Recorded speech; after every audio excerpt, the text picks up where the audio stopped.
오늘 성령의 두방배 역사 5번째 시간입니다. 우리 레위기장 4절에서 6절을 다 같이 한 목소리 한번 읽습니다. 시작. 내가 화덕에 구운 것으로 소재의 예물을 드리려거든 고운 가루에 기름을 섞어 만든 무교병이나 기름을 바른 무교전병을 드릴 것이요 철판에 붙인 것으로 소재의 예물을 드리려거든 고운 가루에 누룩을 넣지 말고 기름을 섞어 조각으로 나누고 그 위에 기름을 부을지니 이는 소재니라. 아멘. 우리가 이제 지난 시간에 나눴던 말씀들이 성령의 두 방면의 기능에 대해서 안에 임하는 성령, 내적인 면에 대해서 관련 성경에 대해서 우리가 봤고, 그리고 그 안에 임하는 성령의 기능의 5가지를 우리가 나눴던 거예요. 한번 제목만 여러분 말씀드릴게요. 거듭나게 하고요, 하나님의 생명의 영으로 우리 서로 사랑하게 하고 거룩하게 합니다. 그 생명의 영으로 거룩하여졌고 더욱 거룩하게 요구한다라는 겁니다.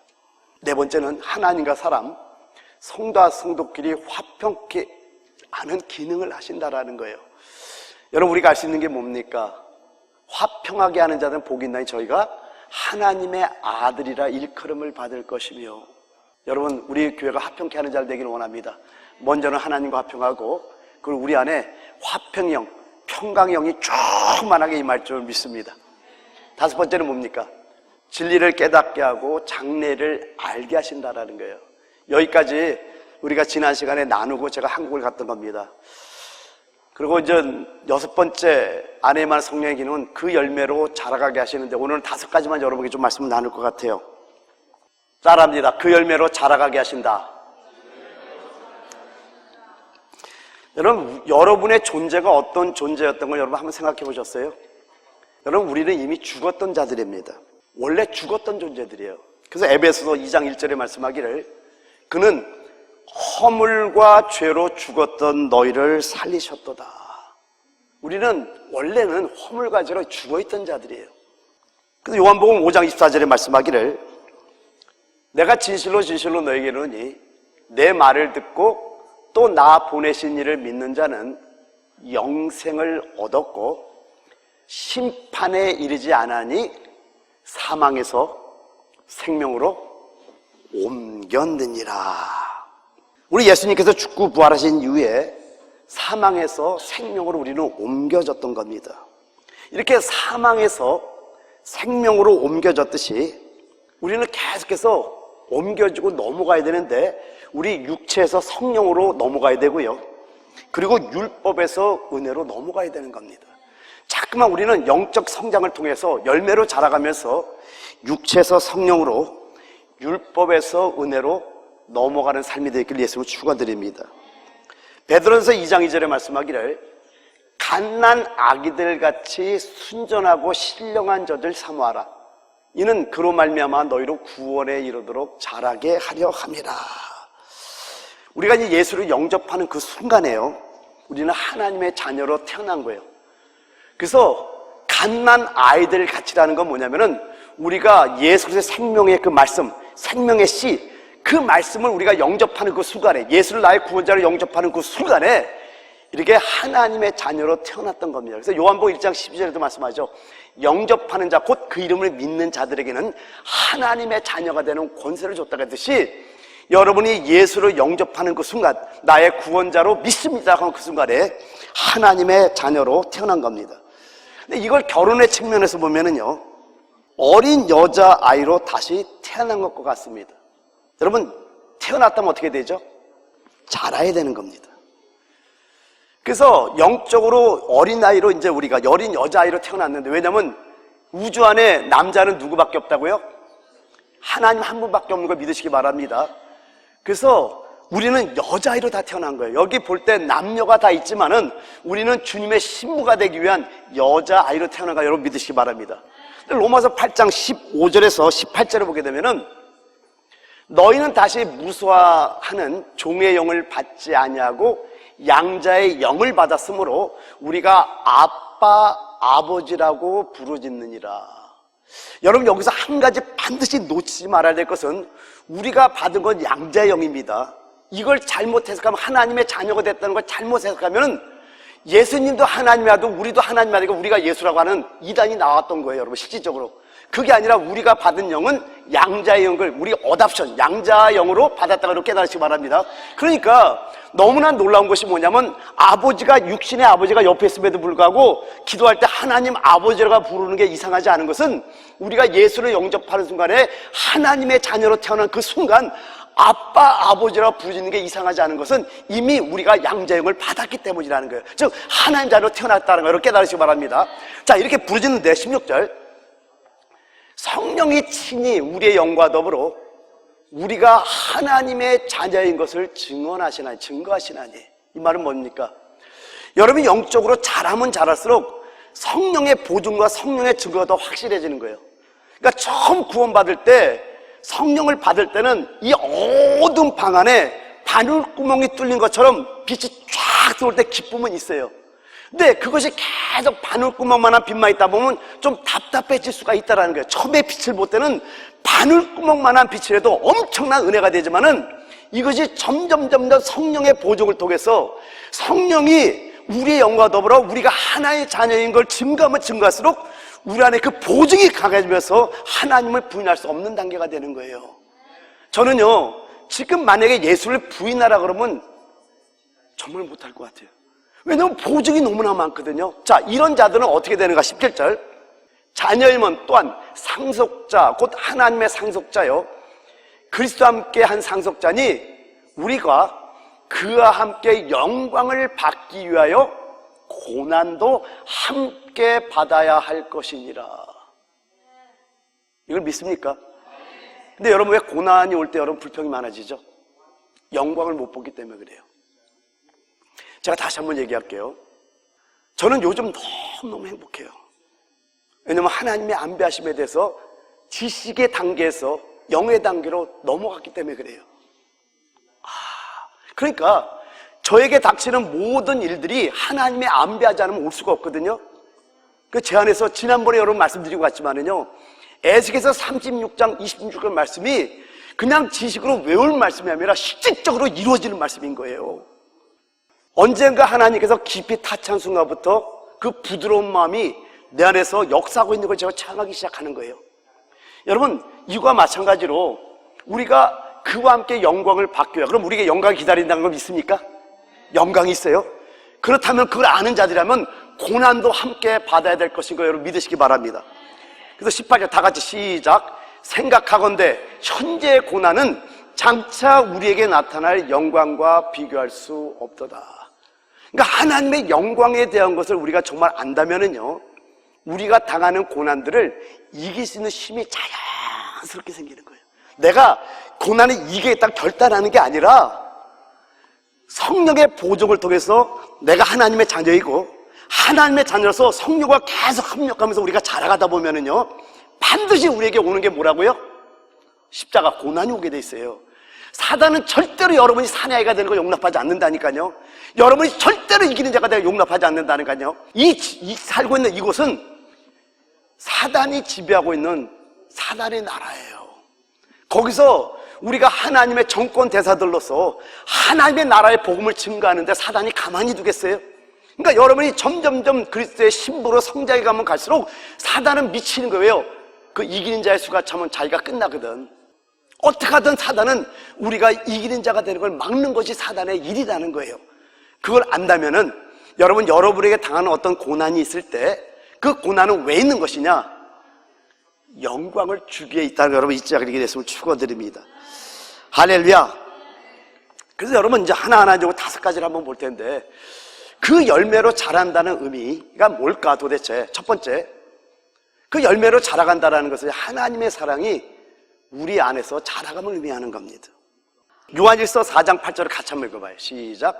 사랑하지 아니하는 자는 하나님을 알지 못하나니 이는 하나님은 사랑이심이라.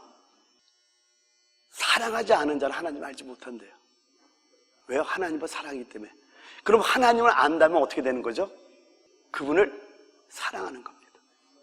지금 옆에 앉은 분은 반드시 사랑하는 사람이니까 옆에 앉았을 거예요. 불편하지 않으니까 옆에 앉았을 겁니다. 그런데 그 불편한 사람까지도 사랑하지 않으면은 하나님을 모르는 거예요. 여러분, 이걸 정말 영으로 깨달은 거예요. 제가 이제 알게 되는 거예요. 그러니까 사랑하지 않을 사람이 한 명도 없습니다. 왜 그럴까요? 다시 한번 얘기할게요. 하나님의 모든 환경을 안배했다는 걸 믿습니까? 정말 믿습니까? 그걸 정말 믿으면은요, 모든 사람을 사랑할 수 있는 능력이 생깁니다. 여러분, 하나님은 사랑이십니다.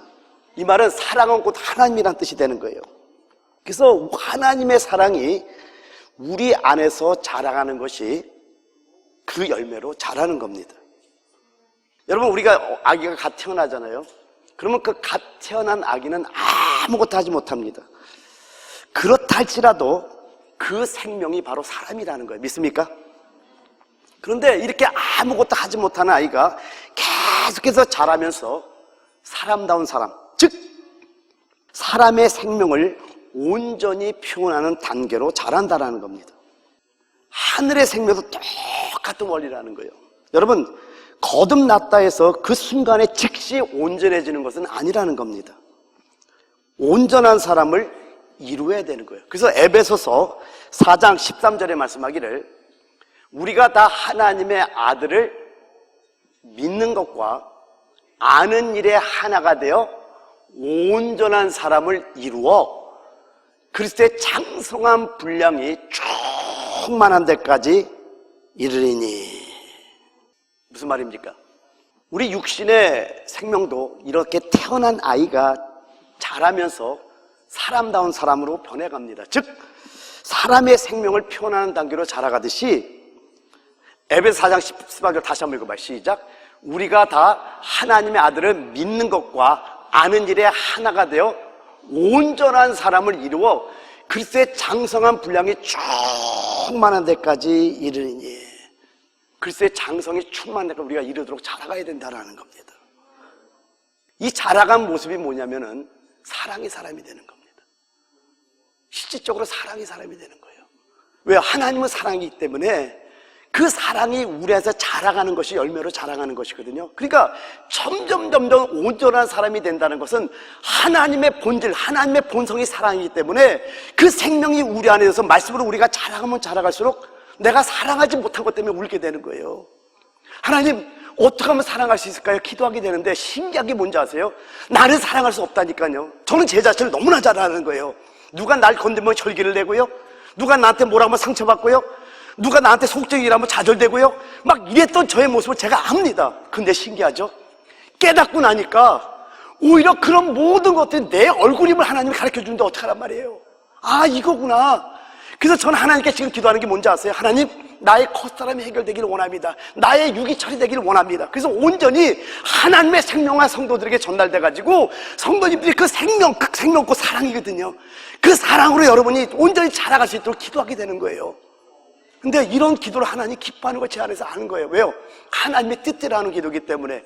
근데 어느 순간에 제 안에서 정말로 이런 모든 것들이 해결해가는 모습을 보기 시작한 거예요. 그래서 여러분, 저는 이제는 이럴 것 같아요. 여러분 이제 한번 해보시면 알 것 같습니다. 여러분이 저에게 소극적인 일 하든, 여러분이 저에게 부족한 얘기를 하든, 저는 그냥 받아들일 수 있는 힘이 생겼어요. 왠지 아세요? 원래 저는 그런 사람인 걸 알았으니까. I am nothing.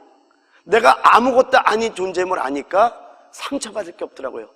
내가 그리스도에게 십자가에 못 박혔나니, 그러지 이제는 내가 산 것이 아니라 내 안에 그리스도가 산다면서요. 그리스도가 산 사람은 십자가를 통과한 자들입니다. 죽음에서 부활로 넘어간 자들이에요. 죽음에서 부활로 넘어간 하나님의 생명을 가진 자, 그리스도의 생명을 가진 자, 부활의 생명을 가진 자가 상처받을 수 있다고 생각하세요? 근데 이거를 갖다가 계속해서 반복돼서 주님이 나한테 다치라고 있는 거예요. 이게 오래됐어요. 신기하네. 되네. 아, 되는 거구나. 그래서 봐요.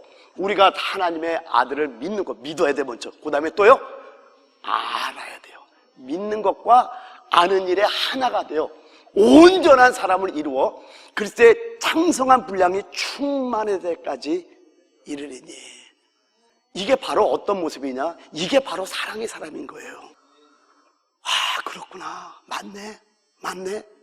그렇다면은 내가 정말 주님을 믿고 아는 일에 정말 안다고 하는데 내 모습 속에서 인간의 모습, 혈기라든가 뭐 여러 가지가 나타나면 아직 하나님을 아는 게 아니잖아요. 그래서 하나님께서 이런 모든 것을 여러분에게 알려주기 위해서 환경을 안배하고 있는데, 우리는 환경을 보지 못하고 자꾸만 우리의 습관적인 그 어떤 습관들이 있잖아요. 이게 말이 툭 튀어나오는가, 혈기 탁, 이런 것들이 있으면서 우리가 스스로 좌절하지만은 그것까지도 하나님께서 아시기 때문에 하나님께서 기다려 주신다는 겁니다. 제가 한국에 있으면서 여러분을 위해서 기도하면서 하나 기도했던 게 이런 걸 기도하게 됐었어요. 참 신기하더라고요. 어떤 기도였었냐면요, 하나님의 안배하심을 계속 묵상했어요. 사실은요, 계속 만져주시니까. 그리고 실질적으로 에스겔서 36장 26절 말씀처럼 굳은 마음을 재고 부드러운 마음을 정말 주신 걸 체험하니까 이거 혹시 내가 잠깐 동안 깨닫는 건 아니야? 이런 생각이 들잖아요. 그래서 계속 기도하는데 여기까지 기도가 나오더라고요. 여러분이 변화되기를 정말 원합니다.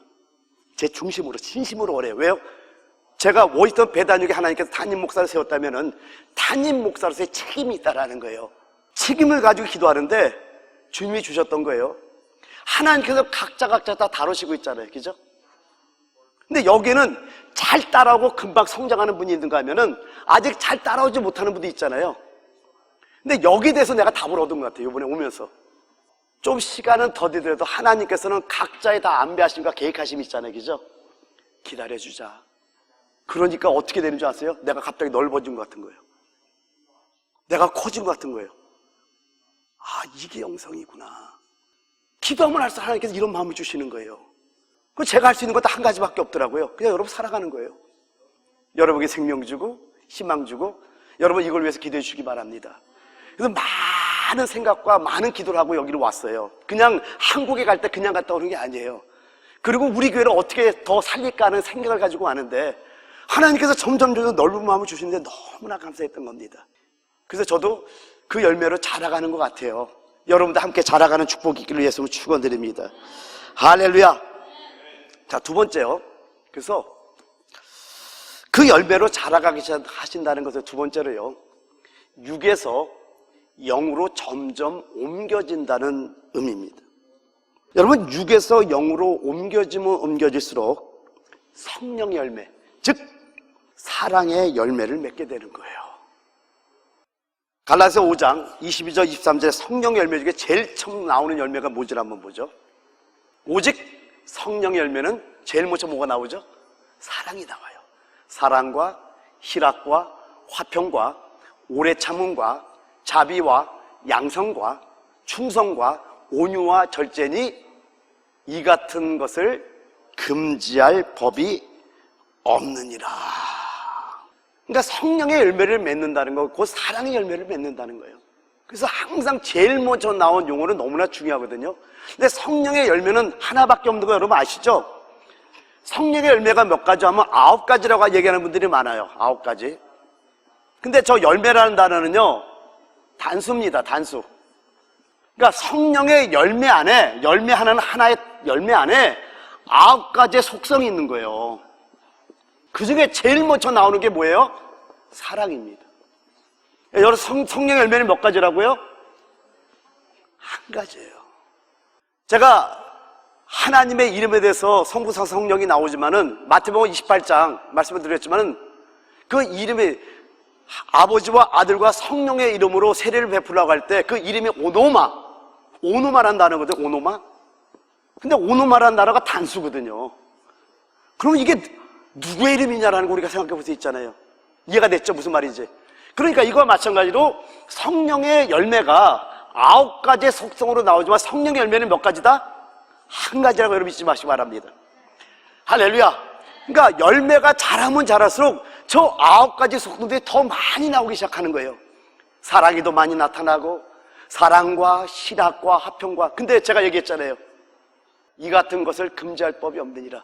내 안에서 이루어지는 거기 때문에 이건 누구도 금지할 수 없는 걸 여러분 깨달으시기 바랍니다. 또 고린도서 13장 4절에서 7절을 보게 되면은 사랑에 대한 얘기가 쭉 나옵니다.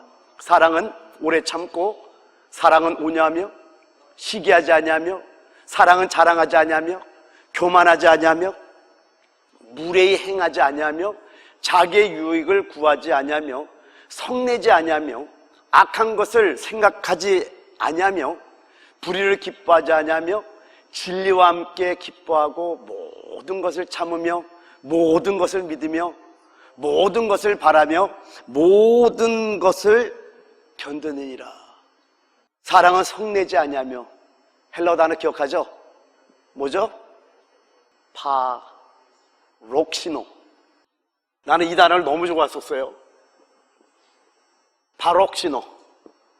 사랑은 자극받지 않으면 자극받지 않는다는 뜻이에요. 그래서 저걸 놓고, 저 단어를 하나님께서 주셨을 때 정말 저걸 놓고 기도하기 시작했습니다. 내가 자극받는다라는 것은 사랑이 아직 부족하다는 거예요. 사랑의 열매가 아직 자라지 못했다는 거거든요. 아, 이거네. 자극받기 때문에 나타나는 그 결과가 성을 내는 거예요. 근데 자극받지 않으면은, 여러분, 여기에 참 제가, 예를 들면 여기에 좀 온유한 분들 있잖아요. 성품이 좀 느린 분들. 남들이 볼 때 밖으로 이렇게 욱하는 걸 보이지 않는 분들이 여기 있잖아요. 이런 분들은 이 의미가 뭔지 잘 알까 생각도 해봤었어요. 근데 저는 이 부분에서 너무나 연약한 사람이었거든요. 건드면 바로 욱 하고 나오는 성품이다 보니까, 그리고 저는 분명히 혈기를 안 냈어. 왜 설교할 때 이렇게 긍정적인 설교할 때 뜨겁게 설교를 잘한다고 해놓고 조금 이렇게 급해서 말을 내면 혈기를 낸다고 그럴까? 저도 답답했었어요. 그런데 그것까지도 자극을 받지 않는 이것이 어디서부터 오는가를 생각해 봤던 거예요. 근데 사랑은 자극받지 아니하며, 주님의 사랑이 내 안에 들어오게 되면 어떻게 되죠?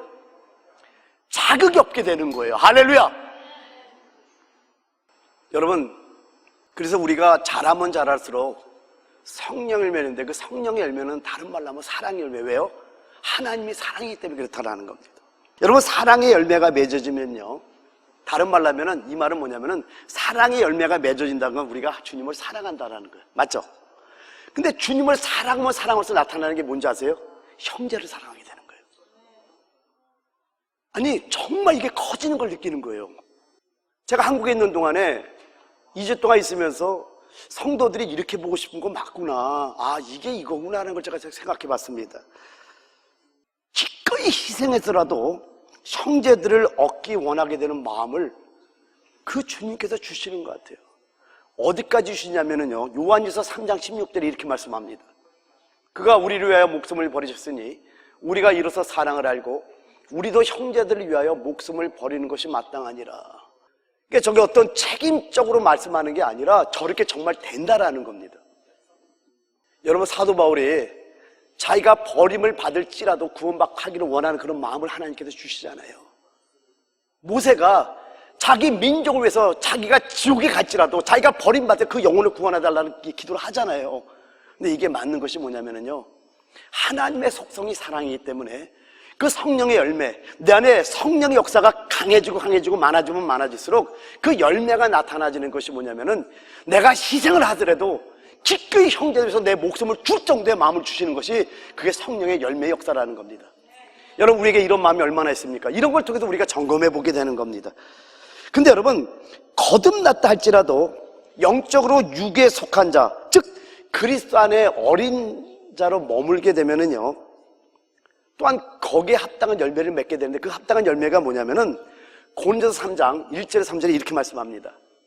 형제들아, 내가 신령한 자들을 대함과 같이 너에게 말할 수 없어서 육신에 속한 자 곧 그리스도 안에서 어린 아이들을 대함과 같이 하느라.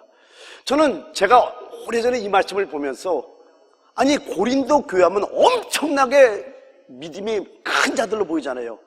방언합니다, 방언 통역합니다, 예언합니다, 귀신을 쫓습니다, 능력을 행합니다. 엄청난 능력과 은사가 충만한 교회인데 어떻게 이렇게 말했을까 고민한 적이 많았었습니다. 여러분, 우리에게 수많은 은사가 나타날지라도, 그 외적인 은사의 열매가 많을지라도 아직 장성한 자가 아닐 수 있다고 여러분 아셔야 되는 겁니다. 이런 부분에 이제 생명의 성장에서 우리가 말씀을 구체적으로 나누긴 하지만은, 그렇게 엄청난 은사와 능력을 받은 자들에게 사도 바울이 편지를 쓸 때 육신에 속한 자 곧 그리스도 안에서 어린 아이들 대함같이 하면서 편지를 쓰고 있다는 겁니다. 그럼 그게 뭔가를 우리가 알아야 되죠. 2절, 내가 너희를 저주는 먹이고 바보를 아니하였노니 이는 너희가 감당하지 못하였음이거니와 지금도 못하리라. 여러분, 제가 설교에 대해서 많이 묵상하고 고민해본 것들이 뭐냐면요, 많은 설교가 아직 젖복음에 머물러 있습니다. 요한복음 1장 29절에 보라, 세상 죄를 지고 하는 하나님의 어린 양이로다. 그건 죽을 때까지 선포돼야 됩니다. 주님 오시는 날까지 선포돼요. 왜요? 믿지 않는 자들을 끌어오기 위해서는, 그들을 구원시키기 위해서는 우리 예수께서 십자가에 못 박히고 죽으신 그 어린 양 예수를 전해야 되는 게 맞습니다. 그러나 초림 예수로 올 때는 저 죽어가는 영혼들을 구원하기 위해서 오셨지만은 이제 앞으로 다시 오시는 재림 예수로 오시는 그분은 죄인들을 부르는 것이 아니라 누굴 부르러 오죠? 신부를 부르는 거예요. 그래서 마태복음 25장 6절에 보라 신랑이더라, 이 말은 주의 종의 입에서 선포되던 말씀인 거예요. 그런데 이 신부로 준비되기 위해서는 젖봉을 가지고는 안 돼요. 내가 너희를 젖을 먹이로 밥을 아니하느냐. 이제는 단단한 음식을 먹어야 될 때가 됐다라는 겁니다. 그런데 제가 복음을 전하면서 느끼는 것이 뭐냐면은 우리 오이튼 배단위교회 성도님 너무나 귀한 것이 여러분들이 이제 말씀 먹을 준비가 됐잖아요. 할렐루야. 그래서 먹는 걸로 끝나는 것이 아니라 이제 이 말씀들을 잘 씹어서 되새김질 하셔야 됩니다. 그러다 보면 이 말씀들이 역사하고 지식의 단계에서 영의 단계, 육의 단계에서 영의 단계로 넘어가면서 여러분 이제 깨달음의 역사를 통해서 여러분 안에서 점점 열매가 맺혀지는 걸 보면서 여러분이 놀라운 역사가 있어야 돼요. 근데 고린도 교회는 엄청난 은사와 능력과 막 귀신을 조금 몰라온 능력이 있었지만은 그들을 대할 때 사도 바울은 영적으로 어린아이들 대항까지 대했다고 말씀하고 있다는 거예요. 근데 그 3절에 뭐라고 결론적으로 말하죠? 너희는 아직도 육신에 속한 자로다. 너희 가운데 시기와 분쟁이 있으니 어찌 육신에 속하여 사람을 따라 행함이 아니리요. 여러분, 우리는 육에서 영으로 점점 넘어가져야 됩니다. 그러기 위해서 우리가 해야 될 것이 뭐냐면은 일단은 사랑은 자극받지 않는다 그랬으니까 우리 안에 자극이 되는 부분이 있다면 하나님께 기도하는 거예요. 하나님, 아직도 내가 육의 성분들이 많은가 봐요. 이 말에 상처받고 저 말에 자극되고 저 말에 좌절되고 이런 많은 것들이 있다 보니까 내 입에서 시기와 분쟁의 말이 나오네요. 서로에 대한 허물을 말하네요. 서로에 대한 어떤 것도 얘기 안 해요. 여러분 기도하셔야 됩니다. 왜냐하면은 시기와 분쟁이 있는 그것을 갖다가 육신에 속한 자로 사도 바울이 정의하고 있기 때문에 그렇다라는 거예요. 그러니까 많은 능력이 나오고 기도를 많이 한다 할지라도 우리가 사랑으로 말미암아 열매가 맺혀지면은 이런 시기와 분쟁 같은 소극적인 모습들이 우리에게서 사라지는 놀라운 은혜가 임할 줄 믿습니다. 갈라디아서 5장 19절 21절에 이렇게 말씀합니다. 육체의 일은 분명하니, 이제 육체의 일이 뭔지를 알려주고 있어요.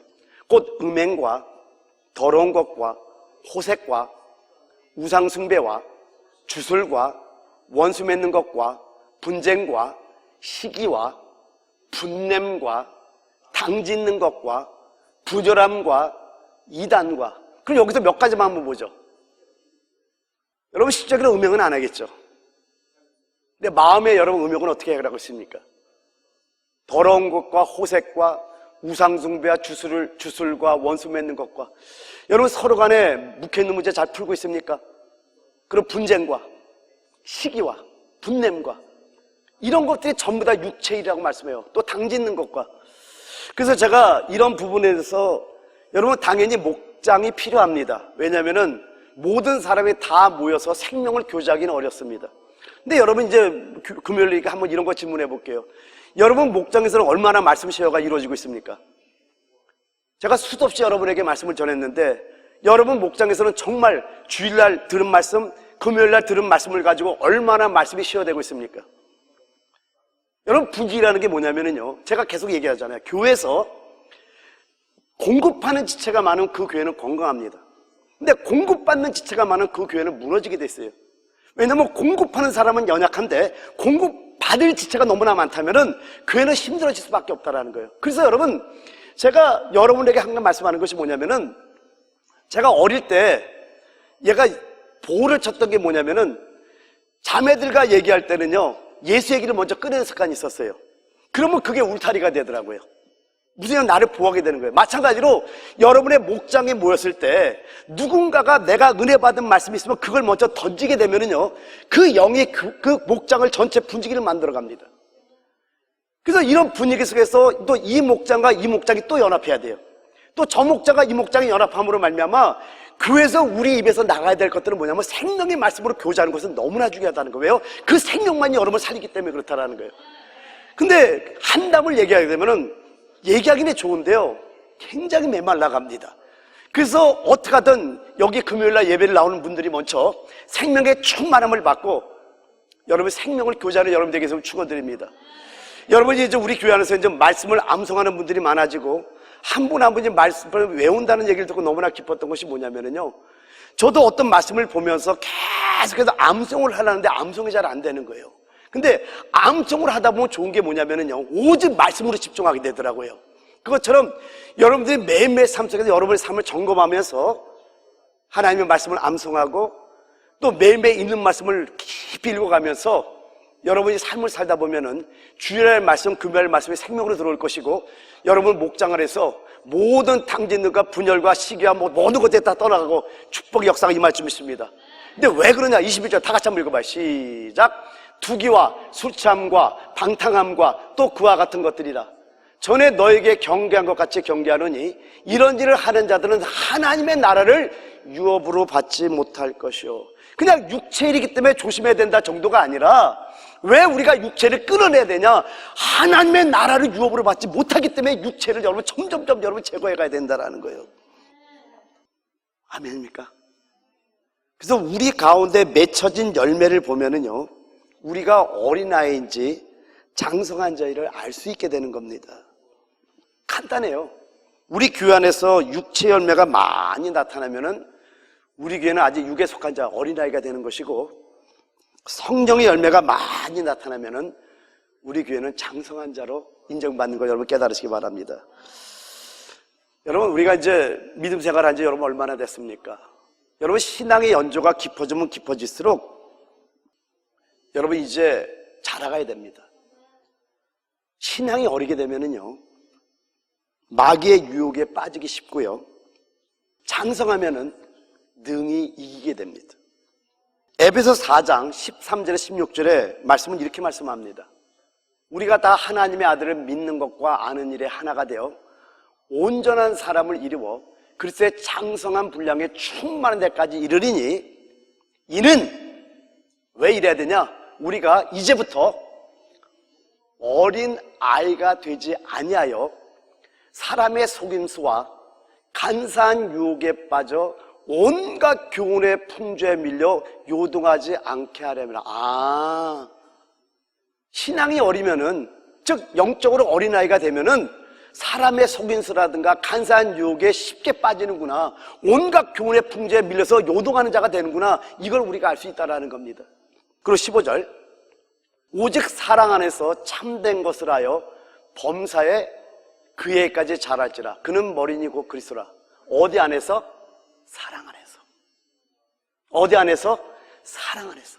그러니까 우리 교회 모든 일들이 어디서 이루어져야 돼요? 사랑 안에서 이루어져야 되는 거예요. 그 사랑 안에서 참된 것을 하여 범사에 그에까지 자랄지라. 그는 머리니 곧 그리스도라. 16절, 그에게서 온몸이 각 마디를 통하여 도움을 받음으로 연결되고 결합되어 각 지체 분량대로 역사하여 그 몸을 자라가며 어디 안에서? 사랑 안에서 스스로 세우느니라. 요즘 웬 이런 말씀만 들어옵니다. 맞네. 그러니까 수많은 일을 율법의 열심으로 할다 할지라도 그것은 사랑 밖에서 일하는 거기 때문에 열매가 없어요. 그런데 모든 일을 사랑해서 하게 되면은 우리 서로가 연합돼서 세워진다라는 겁니다. 여러분, 우리가 징계를 할 때도 오념으로 징계를 하라고 말씀하잖아요. 그 이유가 있어요. 왜요? 그 영혼을 실족시키지 않기 위해서 그러는 거예요. 징계를 하지 말라고 성경은 말하지 않습니다. 하라고 말하는데 오념으로 징계하라. 그러니까 제가 하나님 앞에 이게 기도하는 이런 것들을 하나님께 많이 기도하면서 참 이런 것들이 저는 잘 안 되는가 보다 생각했던 사람 중에 한 사람이에요. 열정은 있습니다. 뜨거움은 있습니다. 근데 왜 나에게는 부드러우면 안 되지? 근데 이게 내가 되는 게 아니더라고요. 내 안에 그분의 성분이 가득 채워져야 되는 것이지 우리 힘으로 되는 게 아니에요. 그래서 여러분, 우리 안에서는 자랑할 것이 아무것도 없어요. 여러분이 겸손하게 주님께 기도할 때 이런 열매가 맺혀지는 축복이 임할 줄 믿습니다. 여러분, 우리는 어떤 자들인 줄 아세요? 그냥 영과 육 사이를 왔다 갔다 하면서 생명과 죽음을 날마다 경험하는 가운데 성장해 갑니다. 그냥 계속 성장하면 얼마나 좋겠어요. 근데 영 안에 들어갔다가 육으로 떨어졌다가 영 안에 들어갔다가 육으로 떨어졌다가 내가 왜 이래? 그리고 하나님께 회개하면 또 들어갔다가 들어가면 절대로 쓰러지지 않을 것 같아. 근데 한 일주일 지나가 또 육으로 뚝 떨어졌다가 내가 왜 그래? 또 막 기도하면 또 올라가. 그러면 교만해져가지고 막 이제 내가 다 할 수 있을 것 같아. 근데 또 떨어졌다가 왔다 갔다 하는데, 신기하게 뭔지 알아? 왔다 갔다 하는데 밤낮 자고 깨고 하는 사이에 자라가고 있는 걸 발견하는 겁니다. 근데 여러분, 이걸 여러분이 아셔야 되는 게, 그래서 이 부분을 여러분이 아셔야 돼요. 육체와 영 사이에 뭐가 있냐면 십자가가 있는 거예요. 육체와 영 사이에는 뭐가 있다고요? 십자가가 있어요. 십자가 이쪽으로 오게 되면은 육으로 떨어지는 거예요. 그래서 반드시 우리는 십자가에 올라가서 육을 못 박아야만이 영으로 들어간단 말이에요. 근데 내가 얘기했잖아요. 지체 안에 죄법이 있다 보니까 아무리 영 안에 있어도 십자가에서 여러분이 내려오는 그 순간에 지체의 법, 사단이 바로 역사해가지고 여러분 육으로 뚝 떨어뜨린단 말이에요. 그러니까 여러분이 아무리 영 안에서 기쁜 일이 있었다 할지라도 왔다 갔다 할 수밖에 없는 것이 뭐냐면, 사도 바울이 왜 날마다 죽는다는 고백을 한지 여러분이 아셔야 됩니다. 우리가 매일매일 죽는 훈련을 하지 않으면, 매일매일 십자가에 올라가서 내가 죽음을 선포하지 않으면, 그래서 성령의 도우심으로 말미암아 그 영을 협력하지 않으면, 성령을 협력하지 않으면 우리는 육으로 떨어질 수밖에 없는 존재들이라는 거예요. 근데 육으로 떨어질 때 어떤 역사가 일어납니까? 저는 수없이 체험해봤어요. 지옥 같아요. 고통스러워요. 아니, 누가 뭐라 한 사람이 한 사람도 없어. 근데 나는 알아. 마음이 너무 불편해. 주님께 너무 미안해. 왜 나는 이기지 못할까? 여러분, 이런 많은 이 고통 속에서 주님께 많이 물어왔던 걸 여러분에게 지금 말씀드리는 겁니다. 영혼에 들어갈 때는요, 절대로 안 떨어질 것 같아요. 내 안에 사랑이 정말 넘치고 어떤 것도 자극받지 않을 것 같고 엄청난 역사가 정말 있더라고요. 근데 어느 날 보니까 일로 또 떨어져 있어. 이거 뭐지? 비록 옛날같이 멀리 떨어지는 않겠죠. 근데 어쨌든 사람이다 보니까 떨어질 때가 있어요. 십자가 이전으로 넘어가면은 이 고통스러운 것이, 여러분, 사람들이 밖에서 저를 볼 때는 아무도 몰라요. 근데 여러분 영 안에 비밀이잖아요. 자, 자라가면 자라갈수록 이 고통 때문에 죄를 안 짓게 되는 거예요. 왜 여러분이 자라가야 되냐면은, 아직 어릴 때는요, 세상 풍조에 밀려가고 유혹을 받기가 쉽습니다. 그러니까 사단이 역사하면 금방 떨어지지만은 이제는 그럴 단계는 아니잖아요. 조금만 떨어져도, 주님과 조금만 응답이 없어도 못 견디는 거야. 이제는 괴로운 거예요. 아니, 주님의 응답을 안 하는 그 자체도 지옥 같은 거예요. 그러니까 이제 아니까 언제까지? 주의 역사가 올 때까지 부르짖는 거예요. 주의 기름 부음이 올 때까지 끝까지 주님을 물어 늘어지는 거야. 주님 도와달라고. 그리고 딱 영 안에 들어올 때 왜 하냐? 마음의 평강이 와. 제가 여러분 얘기했죠? 그 성전을 더럽히면 너희를 멸하시리라. 같은 단어라니까요. 성전을 더럽히는, 여러분의 몸된 성전을 더럽히는 게 여러분이 그 하나님의 성전을 무너뜨리는 것이 되는 거예요. 멸하는 것이 되는 것이에요. 그래서 더럽혀서는 안 된다라는 겁니다. 그래서 하나님께서 그걸 알려주기 위해서 이렇게 육으로 떨어졌을 때 느낌을 주는데, 각자 믿음의 분량에 맞게끔 느낌을 주는 거예요.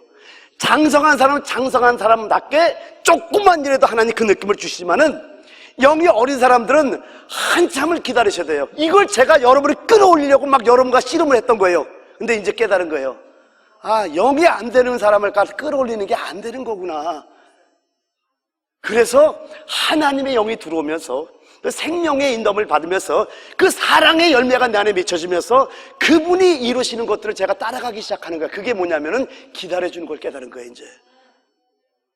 왜냐면 나 같은 사람도 기다려주셨는데, 근데 모든 것들을 어디서 세우냐면 사랑 안에서 세우는 겁니다. 여러분, 육체로 떨어지면은요, 사망의 쓴맛을 보게 되는 거예요. 그래서 마음이 너무나 불편한 겁니다. 이때 여러분, 다른 거 하면 안 돼요. 예수 이름만 부르면 돼요. 주의 이름을 부르며 쫙 하고 부르짖는 거예요. 언제까지요? 그분의 기름 부음이 올 때. 그래서 저는 많이 체험했던 게 뭐냐면, 특별히 미조리주에 했을 때는 사람이 없잖아요. 한국 사람을 만나기가 너무 어렵습니다. 교회도 몇 개 안 되니까. 그러면 차를 끌고 나가서 한 15마일, 20마일로 그 펠로스 레이크라는 거기까지 가는데 한 40분 이상 걸려요. 쭉 그 호수를 돌면서 차는 한 대도 안 다니니까. 거기서 쫙 부르면서 차를 천천히 운하면서 그 안에서 가는 거야. 그러면 이 배꼽 밑에 단전에서부터 감사형이 쫙 올라오면서 눈물이 막 쏟아지면서 이제 그러면 이제 하나님의 역사하는구나 하고 돌아서 자고 그럴 때 한두 번이 아니었습니다.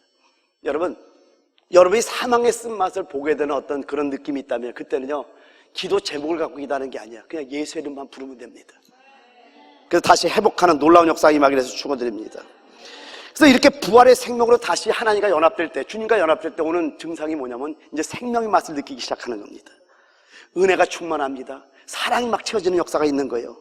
그래서 로마서 7장 23절에서 25절은 육안에 떨어진 상태가 이런 상태를 말합니다. 내 지체 속에서 한 다른 법이 내 마음의 법과 싸워 내 지체 속에 있는 죄의 법으로 나를 사로잡는 것을 보는도다. 오라 나는 공고한 사람이로다. 이 사망의 몸에서 누가 나를 건져내라. 이 사망의 쓴맛을 여러분 체험한다고 여러분 살아있는 자들이. 할렐루야. 근데 여러분이 죄 속에 있으면서 이 사망의 맛이 없다면은 여러분은 아직 생명을 체험한 것이 아주 부족하다고 여러분 아셔야 돼요. 그래서 25절에 뭐라고 하죠? 우리 주 예수 그리스도로 말미암아 하나님께 감사하리로다. 그러즉 내 자신 마음으로는 하나님의 법을, 육신으로는 제 법을 섬기더라. 그래서 여러분에게 네 가지 법에 대해서 말씀드렸잖아요. 하나님의 법, 마음의 법, 죄의 법, 그리고 8장으로 넘어와서 생명의 성령의 법. 그러니까 여러분의 의지로 이 죄의 법을 이길 수가 있어요, 없어요? 안 된다니까요. 그래서 여러분 부르짖어야 되는 거예요. 이렇게 부르짖고 주님께 막 간구할 때 8장 1절 2절 다 같이 시작. 그러므로 이제 그리스도 예수 안에 있는 자에게는 결코 정죄함이 없나니 이는 그리스도 예수 안에 있는 생명의 성령의 법이 죄와 사망의 법에서 너를 해방하였습니다. 아멘. 우리를 해방하는 역사가 있다는 것을 깨달으시기 바랍니다. 고린도서 4장 11절 잘 한번 읽어봅시다. 시작. 우리 살아있는 자가 항상 예수를 위하여 죽음에 넘겨짐은 예수의 생명이 또한 우리 죽을 육체에 나타나게 하려 함이라. 여기 우리 살아있는 자라는 표현은요, 죽음의 의미를 더 분명하게 드러내고 있는 겁니다. 우리가 주를 위해서 고난당하고 죽음에 넘겨지는 것은요, 곧 우리 몸에 그리스도의 생명이 나타나고 있다는 증거입니다. 그건 또한 죽을 육체가 영적인 몸으로 변화되는 것을 뜻하는 거예요. 우리 성경을 한번 펴볼게요. 고린도전서 15장 35절에서 49절 한번, 고린도전서 15장 35절에서 49절입니다. 한번 성경을 한번 펴봐요. 자, 제가 한번 읽어드릴게요. 누가 묻기를 죽은 자들이 어떻게 다시 살아나며 어떠한 몸으로 오느냐 하리니 어리석은 자여, 내가 뿌리는 씨가 죽지 않으면 살아나지 못하겠고 또 내가 뿌리는 것은 장래의 형체를 뿌리는 것이 아니오 다만 밀이나 다른 것에 알갱이 뿌리노라. 하나님이 그 뜻대로 그에게 형체를 주시되 각 종자에게 그 형체를 주시느니라. 육체는 다 같은 육체가 아니니 하나는 사람의 육체요, 하나는 짐승의 육체요, 하나는 새의 육체요, 하나는 물고기의 육체라. 하늘에 속한 형체도 있고 땅에 속한 형체도 있으나 하늘에 속한 것의 영광이 따로 있고 땅에 속한 것의 영광이 따로 있으니 해의 영광이 다르고 달의 영광이 다르며 별의 영광도 다른데 별과 별의 영광이 다르도다. 죽은 자의 부활도 그와 같으니 썩을 것으로 심고 썩지 아니할 것으로 다시 살아며, 아멘. 욕된 것으로 심고 영광스러운 것으로 다시 살아며, 아멘. 약한 것으로 심고 강한 것으로 다시 살아며 육의 몸으로 심고 신령한 몸으로 다시 살아나나니 육의 몸이 있은즉 또 영의 몸도 있느니라. 기록된 바 첫사람 아담은 생령이 되었담과 같이 마지막 아담은 살려주는 영이 되었나니 그러나 먼저는 신령한 사람이 아니요 육의 사람이요 그 다음에 신령한 사람이니라. 첫사람은 땅에서 났으니 흙에 속한 자이거니와 둘째 사람은 하늘에서 나셨느니라. 무릇 흙에 속한 자들은 저 흙에 속한 자와 같고 무릇 하늘에 속한 자들은 저 하늘에 속한 이와 같으니. 다 같이 시작. 우리가 흙에 속한 자의 형상을 입은 것 같이 또한 하늘에 속한 이의 형상을 입으리라. 아멘. 여러분, 저 말씀은 고린도서 4장 11절을 우리가 잘 여러분 알고 있어야 됩니다. 우리 몸을 죽음에 넘겨줘야 된다라는 거예요. 왜요? 살아있기 때문에. 왜냐? 예수의 생명이 우리 죽을 육체에 나타나게 하려면 겁니다. 여러분, 그러니까 우리 육신의 욕망이 있습니다. 우리 육신의 욕구가 있습니다. 우리 육신의 욕구는 세상의 모든 것들 따라가기를 원하고 세상의 것들을 보면 막 이 생각을 통해서 역사를 한다라는 거예요. 요한복음 13장 2절에도 마귀가 벌써 시몬의 아들 가룟 유다의 마음에 예수를 팔려는 생각을 넣듯이 우리가 십자가 이쪽으로 넘어오면은요, 여기는 육체가 역사합니다. 십자가를 통해 죽음을 내가 죽으면 넘겨지고 일로 넘으면은 부활의 영이 역사하는 거예요. 생명이 역사하는 거예요. 그래서 우리가 매일매일 훈련해야 되는 게 뭐냐면은 우리 죽을 몸을, 이 땅에 속한 몸을 십자가에 올라가는 훈련을 해야 되는 거예요. 여러분, 그럴 때 어떤 역사가 일어나냐? 놀랍게 이 죽을 육체에 주의 생명이 막 나타나기 때문에 우리가 이렇게 죽음에 넘기면 넘길수록, 십자가를 넘어가면 넘어갈수록 생명을 체험하고 은혜를 체험하고 사랑을 체험하고 이러면서 내가 할 수 없는 것들이 이루어지는 나의 모습을 보게 된다는 겁니다. 그래서 조금 전에 말씀드렸지만은 나는 사랑이 없다니까요. 나는 국률도 없고 저는 겸손한 사람도 아니에요. 그런데 죽음에 자꾸만 넘겨놨더니 우리 살아있는 자 항상 예수를 위하여 죽음에 넘겨지면 예수의 생명이 우리 죽을 육체에 나타나게 하랍니다. 그러니까 십자가를 넘어서 이쪽을 잠깐만 넘어오니까 내 육의 문제가 해결되는 걸 체험하고 있더라는 겁니다. 저는 우리 오이턴 배단직의 모든 성도들이 이걸 체험하는 역사가 있기를 원하는 거예요. 근데 이 일을 누가 하냐? 우리 안에 성령 역사하는 겁니다. 그 영과 협력해서 그 영을 따라 살면은, 그래서 지난번에 로마서 6장 11절 말씀했잖아요. 죄에 대해서는 죽은 자를 여겨봤다니까요. 정말 죽어보려고 노력했다니까요. 안 되더라고요. 그럼 이게 뭐지? 성경에는 죄에 대해서는 죽은 자를 여기라 그랬잖아. 이걸 누가 했냐면 사도 바울이 했던 거예요. 그래서 해보다 마음으로는 하나님의 법을 따라 살기를 원하는데 육체 안에 있는 이 다른 뭐가, 이 죄의 법이 나를 사잡아서 하나님이 원하는 그것을 하지 않게 하고 원치 않는 것을 하면서 로마서 7장 24절에 말씀한 게 오라 나는 공고한 사람이로다. 이 사망의 몸에서 누가 나를 건져하면서 그 애통의 고백을 하니까 이게 바로 부르짖는 기도예요. 로마서 8장을 넘겨주시는 거예요. 그러므로 그리스도 예수 안에 있는 자에게는 결코 정잠이 없나니 이는 그리스도 예수 안에 있는 생명의 성령의 법이 죄와 사망의 법에서 너를 해방하는 역사가 있는 거예요. 그래서 이거는 훈련입니다. 내 의지로 죽은 자를 여긴다고 아무리 노력해도 안 된다니까요. 그런데 성령과 협력해서, 그 영과 협력해서 항상 예배 자리에 나오고 내 육체가 좋아할 것들을 자꾸만 사망의 십자가에다 넘겨버리면은 우리에게 부활의 생명이 나타나는 놀라운 역사가 임할 줄 믿습니다. 여러분, 우리가 주를 위해서 십자가의 고난을 받고 죽임을 당하는 것이 재림의 확실한 참여를 보장한다고 여러분 잊지 마시기 바랍니다. 할렐루야. 세 번째요, 그 영으로 자라게 한다는 의미는요, 성령 안에서 말씀과 기도로 장성해 가는 것이 곧 우리 안에서 은밀한 천국이 확장되어 가는 겁니다. 성령 안에서 말씀과 기도로 장성해 가는 것이 곧 우리 안에서 은밀한 천국이 확장되어 가는 겁니다. 여러분, 생명의 영, 우리 성령께서 우리 마음까지 확장되면은요, 즉 마음을 정복하면은 우리의 지, 정, 의가 온전해지기 시작합니다. 지식, 감정, 의지까지도 온전해지면서 성령의 열매가 이제 몸으로까지 나타나게 됩니다. 그래서 사람들이 우리를 볼 때 나타난 그 열매를 보게 되는데 그 열매가 뭘로 나타나냐면 생명의 빛으로 나타나게 되는 겁니다. 마태복음 5장 14절에서 16절을 보게 되면 너희는 세상의 빛이라. 산 위에 있는 동대가 숨겨지지 못할 것이요 사람이 등불을 켜서 말 아래 두지 아니하고 등경에 두나니 이러므로 집안 모든 사람에게 비치느니라. 이같이 너희 빛이 사람 앞에 비치게 하여 그들로 너희 착한 행실을 보고 하늘에 계신 너희 아버지께 영광을 돌리게 하라.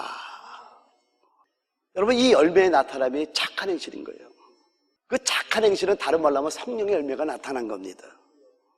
자, 이렇게 성령의 열매, 착한 행실, 여러분 사람들 앞에 빛으로 나타날 때 뭐라고 돼 있죠? 아버지께 영광을 돌리게 하라. 아버지가 영광을 받는다라는 겁니다. 할렐루야. 네 번째, 성도가 이렇게 잘하는 것을 성화라고 신부단장이라고 합니다. 그럼 여러분 하나 질문해 볼게요. 여러분이 잘한 만큼 나타나는 열매가 뭘까요? 성도가 이렇게 잘하는 것을 성화라고 신부단장을 하는데 여러분이 정말 영적으로 이렇게 잘한 만큼 나타나는 열매가 뭘까요? 정말 잘하면 나타나는 열매가 뭐냐면 순종의 열매입니다. 따라합니다. 순종의 열매. 왜냐면은요, 하나님의 뜻을 행하는 자는 영원히 거하기 때문에 그래요. 요한일서 2장 14절에서 17절에 말씀하기를 아이들아 내가 너에게 쓴 것은 너희가 아버지를 알았으며 아비들아 내가 너에게 쓴 것은 너희가 태초부터 계신 이를 알았으며 청년들아 내가 너에게 쓴 것은 너희가 강하고 하나님의 말씀이 너희 안에 거하시며 너희가 흉악한 자를 이겼습니다. 말씀이 거해 흉악자 이깁니다. 자, 15절. 이 세상이나 세상에 있는 것들을 사랑하지 말라. 누구든지 세상을 사랑하면 아버지의 사랑이 그 안에 있지 아니하니. 그럼 여러분 세상 사랑하지 않아야 되겠죠? 아멘. 자, 16절 여러분이 시작. 육신의 정욕과 안모의 정욕과 이생의 자랑이니 다 아버지로부터 온 것이 아니오 세상으로부터 온 것이라. 여러분 제가 이 미국을 좋아하는 이유가 뭔지 아십니까? 한국에 가면은 그냥 집에 있을 때는 모르는데 총회장 목사님을 만나러 어느 지역을 갔다가 내가 기업을 하고 놀랐어요. 너무나 더럽습니다. 가는 길들이 너무나 어두운 거예요. 육신의 정욕, 안목의 정, 이색의 자랑으로 막 그냥 세상을 덮었어요. 근데 이게 누구로부터 온 게 아니라고요? 아버지께로부터 온 것이 아니라 세상으로부터 온 것이라. 그리고 여기로 왔어요. 집에 바로 기도가 나와. 너무 좋은 거예요. 그리고 여러분이 보고 싶은 거예요. 여러분 우리 기도 많이 합시다. 그 17절에 뭐라고요? 이 세상도 그 정욕도 지나가되 다 같이 큰 소리 시작. 오직 하나님의 뜻을 행하는 자는 영원히 거하리라. 할렐루야. 영원히 거한다고 말씀합니다. 이게 바로 우리가 세상을 사랑하지 말고 주님의 뜻을 순종해야 될 이유예요. 왜요? 하나님의 뜻을 행하는 자는 영원히 거한다는 약속이 있다는 거예요. 여러분 우리가 자랐다는 것의 열매는 뭐냐면 순종이에요. 하나님의 뜻을 순종하는 거예요. 그 뜻을 행하는 자는 영원히 거한다는 약속을 주고 있다는 겁니다. 여러분 세상은 한시적이에요. 제한됐어요. 끝난다니까요. 그래서 우리 주님께서 재림하는 그날 세상과 세상을 사랑하는 모든 사람은 다 멸망됩니다. 그런데요, 세상을 거부하고 죄를 미워하고 오직 주의 뜻에 순종한 자들은 영원히 거하게 된다. 그러면 잊지 마시기 바랍니다. 요한계시록 14장 1절에서 5절에 뭘 말씀합니까? 또 내가 보니 보라 어린 양이 시온산에 섰고 그와 함께 14만 4천이 서 있는데 그들의 이마에는 어린 양의 이름과 그 아버지의 이름을 쓴 것이 있더라. 내가 하늘에서 나는 소리를 들으니 많은 물소리와도 같고 우리의 소리와도 같은데 내가 들은 소리는 검은 고 타는 자들이 그 검은 고를 타는 것 같더라. 그들이 보좌 앞과 내 생물과 장로들 앞에서 새 노래를 부르니 땅에서 속량함을 받은 14만 4천 밖에는 능히 이 노래를 배울 자가 없더라. 이제 4절로 같이 읽는 거예요. 시작. 이 사람들은 여자와 더불어 더럽히지 아니하고 순결한 자라. 어린 양이 어디로 인도하든지 따라가는 자며 사람 가운데서 속량함을 받아 처음 익은 열매로 하나님과 어린 양에게 속한 자들이니 그 입에 거짓말이 없고 흠이 없는 자들이러라. 여러분 우리가 잘 자라야 되는 이유가 뭐냐면 잘 잘 자라는 자들을 하나님께서 첫 열매인 그리스도와 함께 연합해서 주님 재림할 때 여러분을 공중으로 데려가셔라 하나님의 보좌로 데려간다 약속하고 있다는 겁니다. 즉 모든 성도보다 먼저 들림받게 되는 거예요. 그 들림받아서 요한계시록 20장 4절과 6절에 보면은 또 내가 보좌들을 보니 거기에 앉은 자들이 있어 심판하는 권세를 받았더라. 여러분 심판하는 권세를 받는데요, 보좌에 앉은 보좌를 마련해 준대요. 그리고 연결해서 내가 보니 예수를 증언함과 하나님의 말씀 때문에 목뱀을 당한 자들의 영혼들과 또 짐승과 그의 의상에 경배하지 아니하고 그들의 이마와 손에 그의 표를 받지 아니한 자들이 살아서 그리스도와 더불어 1000년 동안 왕노릇하니라고 말씀합니다. 그리고 6절 다 같이 시작. 이 첫째 부활에 참여하는 자들은 복이 있고 거룩하도다. 둘째 사망이 그들을 다스리는 권세가 없고 도리어 그들이 하나님과 그리스도의 제사장이 되어 1000년 동안 그리스도와 더불어 왕노릇하리라. 할렐루야.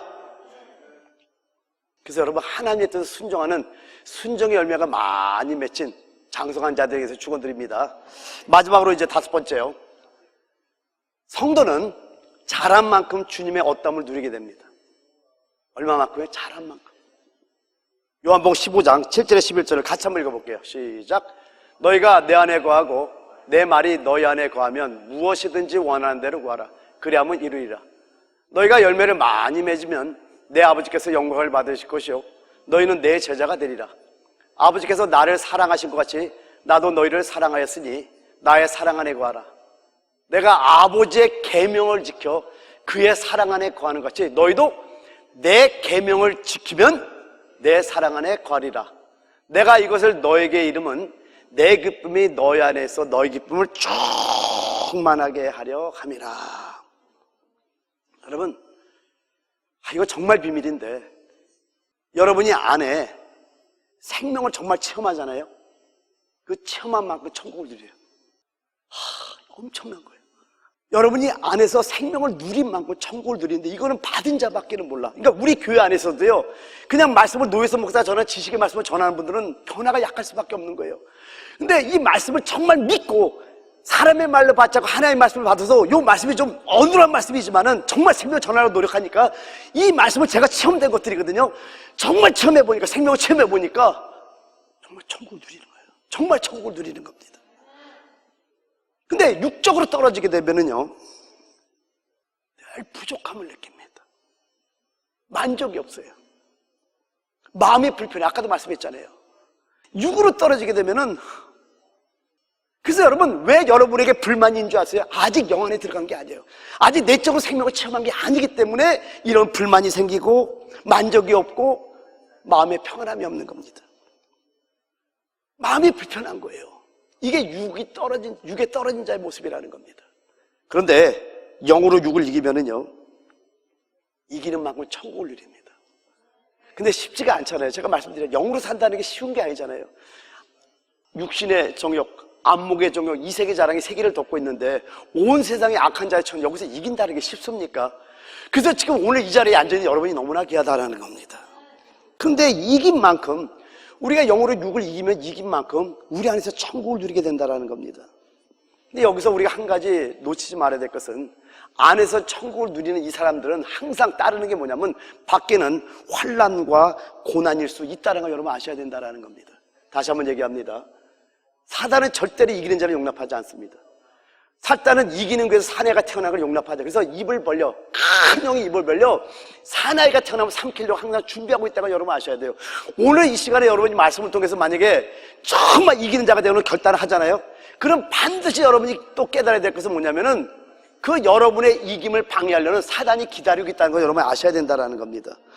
그래서 이렇게 우리가 영으로 육을 이기게 되면은 우리 안에서 천국을 누리고 정말 기쁨이 있지만은 밖의 상황은 환난과 고난일 수 있다는 걸 우리가 알아야 된다는 겁니다. 그런데요, 영 안에서 주님의 기쁨을 누리게 되면은요, 보좌의 기쁨이 오기 시작합니다. 요한계시록 22장 1절에서 3절 마지막으로 한번 읽습니다. 시작. 또 그가 수정같이 맑은 생명새강을 내게 보이니 하나님과 및 어린 양의 보좌로부터 나와서 길 가운데로 흐르더라. 강 좌우에 생명나무가 있어 12가지 열매를 맺되 달마다 그 열매를 맺고 그 나무 잎사귀들은 만국을 치료하기 위하여 있더라. 다시 저주가 없으며 하나님과 그 어린 양의 보좌가 그 가운데 있으리니 그의 종들이 그를 섬기며. 아멘. 영원에서 보좌의 기쁨을 누리게 되는 역사가 있다라는 겁니다. 그래서 여러분, 우리가 잘한 만큼 주님의 어떠하심을 알게 돼요. 알면 알수록 천국을 누립니다. 그 천국을 누릴 때 밖이 어떤 상황이든, 아까 처음부터 얘기했던 것이 연결됩니다. 이제 결론입니다. 그 어떤 상황이 와도요, 내가 흔들리지 않는 거예요. 신앙이 어릴 때는 여러 가지 우리가 흔들리는데 장성하면 장성할수록 굳건하게 내 자리를 그냥 서 있는 놀라운 역사가 있다는 겁니다. 비록 십자가 저 너머로 잠깐씩 떨어질 수 있는데 바로 올라오는 거예요. 바로 이기는 겁니다. 여러분, 우리가 육체가 있기 때문에 계속해서 영혼에 거하는 것은 그렇게 쉬운 것은 아닙니다. 그런데 잠깐 십자가 너머로 건너갔다 할지라도 이미 오랫동안 영혼에 거하는 훈련이 되어 있기 때문에 바로 넘어. 그게 뭐예요? 주의 이름을 부르는 겁니다. 그래서 오늘 6번째 그 열매로 자라가시면서 우리가 5가지를 나눴던 거예요. 첫 번째는 뭐예요? 하나님의 사랑이 우리 안에서 자라감을 의미합니다. 여러분, 놀랍게 사랑이 많아지는 거예요. 두 번째는 뭡니까? 육에서 영으로 점점 옮겨지는 겁니다. 세 번째는요, 성령 안에서 말씀과 기도로 장생해 가는 것이 곧 우리 안에서 은밀한 천국이 확장돼 가는 거예요. 남들이 알지 못하는 엄청난 천국이 확장되는 거예요. 네 번째는 뭡니까? 성도가 이렇게 자라는 것을 성화라고 다른 말로는 신부단장이라 하는 거예요. 점점 신부로서 단장돼 가는 거예요. 그리고 마지막, 우리가 성도는 자란 만큼 뭐라고요? 주님의 어떠하심을 누리게 되는 거예요. 이걸 누리는 게 이렇게 행복한 거예요. 이 시간 잠깐 기도하는데